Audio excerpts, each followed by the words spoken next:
경제학을 전공한 황금희 씨는 나고 자란 순천에서 취업문을 두드리고 있습니다. 하지만 공무원이나 지역은행 등을 빼면 원하는 조건의 사무직 일자리 찾기가 쉽지 않습니다. 여기서 조금 괜찮은 사무직을 고르면 보통 공기업이나 공무원 이런 거밖에 없고, 제가 중소기업 같은 이제 소기업들이 보통 많으니까 생산직이라고 해도. 인문, 상경 등 지역 대학에서 학업을 이어가는 청년들의 고민도 비슷합니다. 낯선 환경과 생활비 부담 등으로 수도권이 아닌 지역에 자리 잡는 걸 원해도 괜찮은 직장이 없으니 떠날 수밖에 없습니다. 근데 대부분 그러시는 것 같아요. 많이 공부 여기서 하시다가 취업은 다른 곳으로 한다거나 원래 있던 고향으로 취업한다든지. 지역에서 공부한 청년이 지역을 떠나 일자리를 얻고 돌아오지 않는 악순환이 이어지고 있습니다. 전남 동부권은 여수 국가산단, 광양제철소 등 대기업과 계열사 일자리가 다른 지역보다 비교적 많다지만 생산 정비 등 일부 직군에 쏠려 있는 게 현실입니다. 이런 상황에서 기업 본사를 지역으로 이전해야 한다는 목소리가 커지고 있습니다. 단순히 일자리를 끌어오자는 것이 아니라 갈수록 심해지는 청년 이탈을 막고 수도권과 지역 간 불균형을 해소하기 위해서입니다. 종사자 300명 이상인 대기업의 58%는 수도권에 몰려 있고 중견기업도 절반이 수도권에 본사를 두고 있습니다. 본사가 지역으로 오게 되면 인력 같은 거, 인원 확충도 많이 늘었기 때문에 인구 이입도 되고 전체적으로 지방 소멸을 막을 수 있는 좋은 기회가 될 거라 생각합니다. 최근 국회에서 지역으로 본사를 옮기면 법인세 100%를 5년 동안 깎아주는 지역 본사제법이 통과했습니다. 법적 지원 근거를 갖춘 만큼 지자체가 기업하기 좋은 환경을 만들고 청년들의 정주 여건도 함께 개선해야 한다는 목소리가 나옵니다. MBC 뉴스 유민호입니다. 포항의 한 대학교에서 학생들이 영상 제작 실습을 하고 있습니다.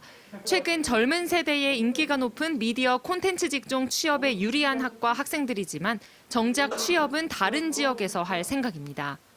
마케터나 저와 비슷하게 방송인이나 언론인이 되고 싶은 친구들은 큰 물에서 놀고 싶다. 울산은 너무 작다. 이런 생각을 많이 하다 보니까 서울로 올라가고 싶어 하는 것 같아요.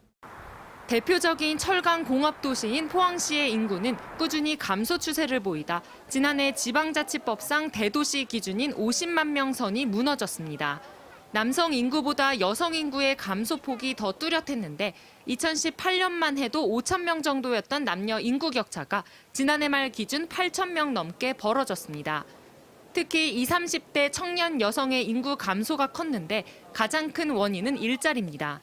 제가 일할 수 있는 곳은 별로 없었던 것 같아요. 특히 아이를 키우면서. 그리고 대부분이 비정규직이나 이제 서비스직이 많았었고.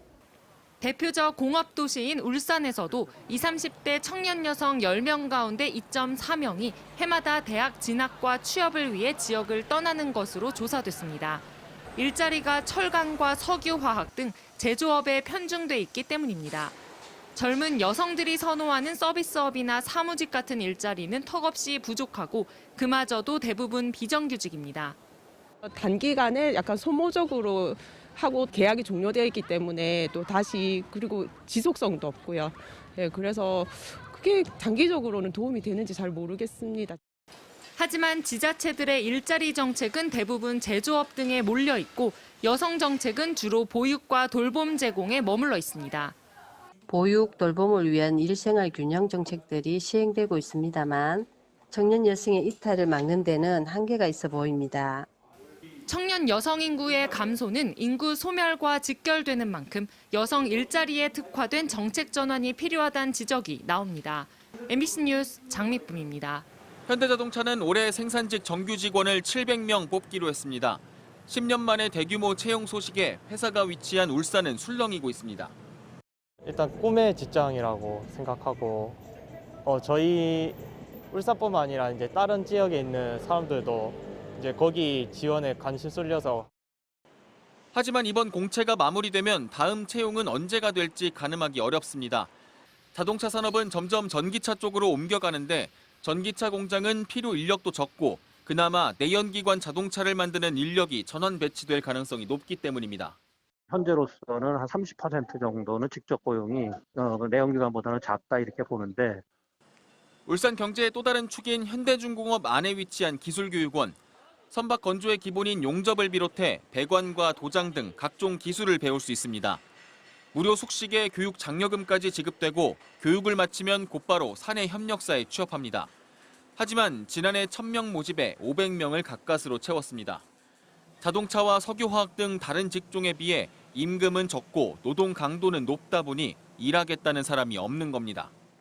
급여 명세서를 딱 보면은 전부 다 고개를 이제 위아래로 흔들어야지 이 정도면 됐다, 내 일할 만큼 됐다 이게 되는데 좌우로 흔들거든 사람들이 머리를. 이게 뭐지 이거란 거야. 빈자리는 외국인 노동자들이 채웁니다. 현재 외국인 1,300명이 근무하고 있고 올해 1,000명이 추가로 들어올 예정입니다. 국내 인력 가지고 앞으로 조선 산업을 꾸려 나간다는 것 자체는 거의 제가 봤을 땐 불가능합니다. 일단 인근 격차가 너무. 울산에선 지난 6년 동안 6만 9천 명이 도시를 떠났습니다. 이 가운데 절반이 넘는 3만 8천 명은 15살에서 34살까지 청년층이었습니다. MBC 뉴스 정인곤입니다.